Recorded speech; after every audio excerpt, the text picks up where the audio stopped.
Welcome one, welcome all, but more than anything, welcome back to the Streetcast podcast.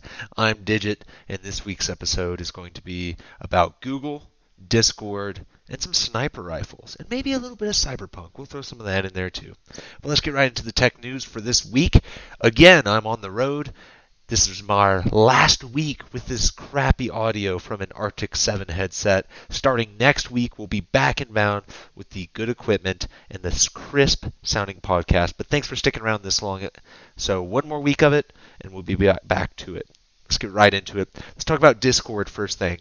Discord, I had a crazy rant on it a couple months ago about how its gamer, quote unquote, gamer-esque personality and some of the quirkiness of the app was hurting it in the long run from COVID, from everyone wanting to use the application for everyday use. And the quirkiness of it was just pushing people away who weren't in that clique of kind of gamer-esque people. They've changed it, they've adopted a new persona in a way, and they're getting rid of a lot of that stuff that was making people a little uneasy on it. And because of Among Us, Discord has been downloaded a record amount over the past couple of months. We've seen, let's take a look here, 21.5% of all Discord downloads coming from August 1st of this year. 18.8% of Among Us downloads and 21% of all Discord downloads of all time were this year, starting August 1st. That is crazy for an application as big as Discord already was. The rise in Among Us, the game, along with Discord, has been absolutely codependent on each other and have skyrocketed the downloads of both applications. Crazy to see. We talked about Among Us last week. Congratulations for them for being great. Congratulations for Discord for changing their persona, being more open to everybody, and being less weird and quirky so that people feel more comfortable on the application. Congrats to them. So Discord rising up. Let's talk about Cyberpunk next up. This one I have a bit of a problem with. So what we've seen is that Cyberpunk 2077 is going to launch, I believe, in November. Yeah, November 19th is when the game is going to launch. Everyone's excited for it. Everybody's going to play it. And what the developer said, CD Projekt Red, is that they want to avoid crunch. They want to avoid pushing their workers to a point of just unneeded stress and an improper work-life balance. They want to avoid that as much as possible. We've seen that on Fortnite and a lot of other games that have crazy update schedules. And we've seen companies like Riot and CD Projekt Red come out and speak against it for, workers' rights and workers' lives and stuff like that. Well, it came out the other day that CD Projekt Red is asking their workers to work 6-day weeks in crunch until launch of this game. And people are all up in arms about it. And I just want to say this. I get it. I get that crunch is bad. I get that game developers are pushed and they have been in the past. And I'm glad that light is being brought up to that subject. But, while life shouldn't always be like that, and employers should try and make sure that their employees have a proper work-life balance and aren't being absolutely abused in the workplace when it comes to the amount of time they have to spend there. I really do feel like a company that has said out loud, hey, we're going to try and not crunch for this game, we're going to try and give our workers plenty of time, blah, blah, blah, and said, hey, we're launching in November, it's a month away, we need everybody to really crunch down and work on it for the next month. I feel like that's okay. I don't feel like that's as big as a deal as a lot of these game reporters are making it out to be. It happens all the time. People get into a steady schedule, they get their work done, but right before a project has to come out, you have to make sure everything is right. You have to double and triple check everything. And I get it. It's a miracle that they haven't been crunching since January, okay? Since the initial game was supposed to come out, it's a miracle.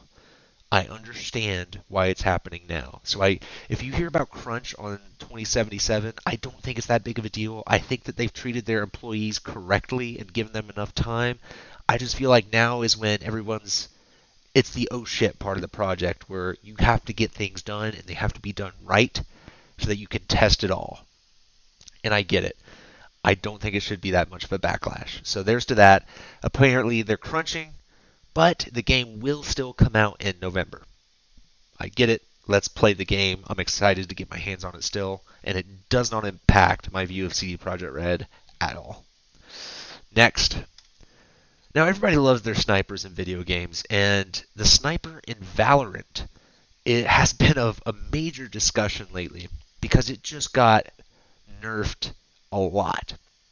So if you don't know, a lot like CSGO, Valorant has an in-game quote-unquote economy to where you can't just walk into every round with the best guns in the game and stuff like that. You have to correctly save and use your game's economy so that you can have the equipment you need on the round you need it.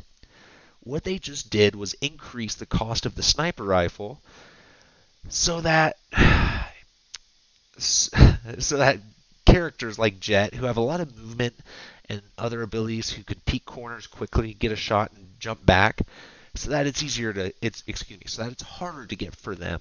And I get it, right? Jet was the primary problem. She could shoot someone, dart away, and barely get hit, and now it's a 5v4 instead of a 5v5. Here's my thing. Snipers, that's the sniper rifle. Okay? That's going to happen. You're going to get things like that in a game that is character based where everyone has different abilities. Certain guns are going to fit the certain play styles of characters better. Period. The end. And a sniper rifle that's a one-shot kill, it's always going to be quote unquote OP in certain situations. So what do? They increase the price of it in game from 4,500 to 5,000. It does less leg damage and fires a little bit slower. And I think movement is slower on it too when you're scoped in, or maybe when you're just walking around. They did tweak it minorly, and I think it was just to appease a lot of people because the CSGO slash Valorant pros can be pretty toxic when it comes to what they want in the game, just because they're all the competitive types who do nothing else really. And I don't know. I stand that snipers should be OP, but making it that much more expensive in the game when your economy cap for how much money you can have is that much closer to it, I don't like it. It seems like they just did it to appease a little small group of players that were being extremely loud. I didn't think there was a major problem. Sniper rifles are supposed to be strong and difficult to handle. So snipers in games, love them. I always love to use snipers, but it does seem that in a lot of these tac shooters, snipers are the bane of some players' existence, even though that's the purpose of it. So there's that. Moving on, let's talk about Google. Google had a recent event where they announced some new hardware, some software, some good stuff there. Two major announcements that they made. They announced Google TV. If you're familiar with the Chromecast, it's the new generation of the Chromecast. It now comes with a remote and a new OS, new operating system. I don't know how to feel about it. Roku sticks, Amazon Fire Sticks, even Chromecast, they sell extremely well. But it makes me question how much longer they'll sell, because it seems like every TV out there right now that's new, and even I'm stretching on 5. I'd say maybe 5. We'll go with 5. 5 years old to now, all have smart TV capabilities. So it doesn't seem like a lot of these TVs, a lot of these products like Fire Sticks, Roku sticks, all that, are needed on smart TVs because they already have that feature built in.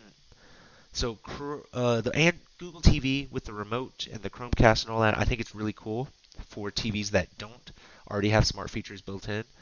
And maybe I'm missing something. Maybe there's certain streaming platforms that are available on Google TV that aren't available on Roku or Amazon Fire Stick, and some people want all of it, so they just buy a small $15 streaming stick and plug in when they want to watch a certain show. I don't know. I question the utility of another streaming stick when TVs seem to be the market right now, or at least are going to take over the market in the next 5 or how many years once everyone has been upgraded to a latest generation or a smart TV. But outside of that, that's a whole different conversation. They also announced the Pixel 5 and the Pixel 4a 5G, both 5G compatible. And this is where it gets interesting. The Pixel 5 is the new update of the Pixel. I plan on picking it up as long as it's not a really crappy phone. It is their flagship, but it's not exactly a flagship. When you think of flagship, you think the new iPhone, the new Samsung. Google specifically said that the Pixel 5 was designed prior to COVID for an economic turndown because Google's economists predicted the economy would be in a downturn at this point in 2020. They didn't predict COVID by no means, but they did predict that people would be spending less money. So they didn't go for $1,000 phone. I believe it's running for $700. Yep, $700. It has more features, the wireless charging, the splash resistance, and all that good stuff. But they didn't decide to put the crazy processor in it. They didn't go nuts on the latest tech. They said this is going to be designed for an economic downturn and made it a $700 phone. And I respect that because I think that's a great market for people who want a clean operating system like me, but don't want to bite the bullet on a $1,000, $1,200 phone. Ugh. So that fits right where I like to see for a good quality phone that's going to last me 3, 4 years, like the Pixel 2 or the Pixel 2 has. And I just think that's insane that a major corporation like Google has said this specific product that is usually our flagship phone is designed for an economic downturn that we've kind of experienced but not yet fully realized just yet. Super interested to see if their prediction comes to light.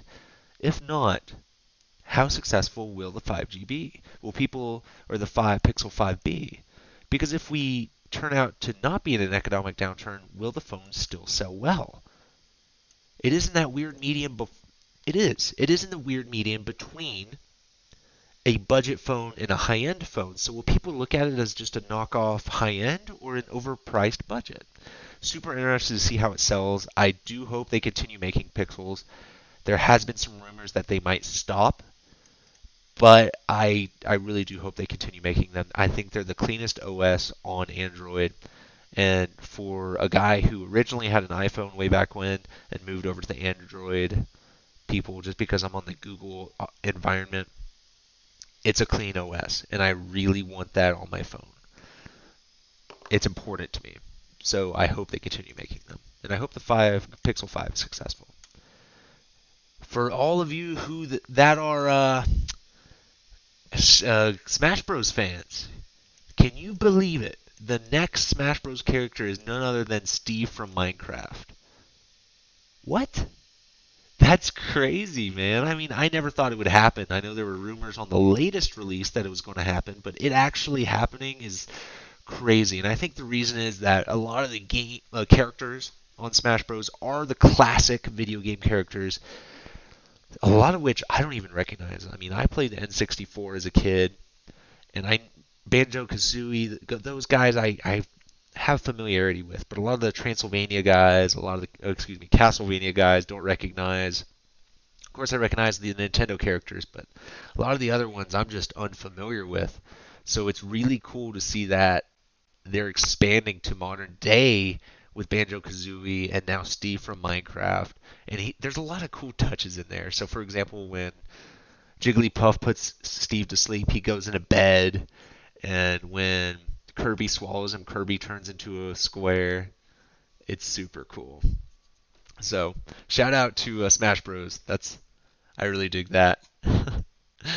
All right, next up, I want to talk about Microsoft again. A couple weeks ago, we talked about Microsoft buying Bethesda.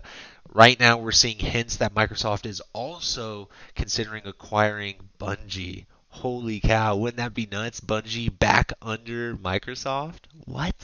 So we might see a massive change. We might see Destiny going back. We talked a couple weeks ago about how Halo and Destiny, kind of that matchup. Halo is no longer a launch title on the new Xbox, but Destiny is. That's nuts. Microsoft has been on a buying spree when it comes to game developers. They did buy Bethesda, which was a crazy, crazy purchase. If they bought Bungie, they would be on track to be the biggest name in gaming.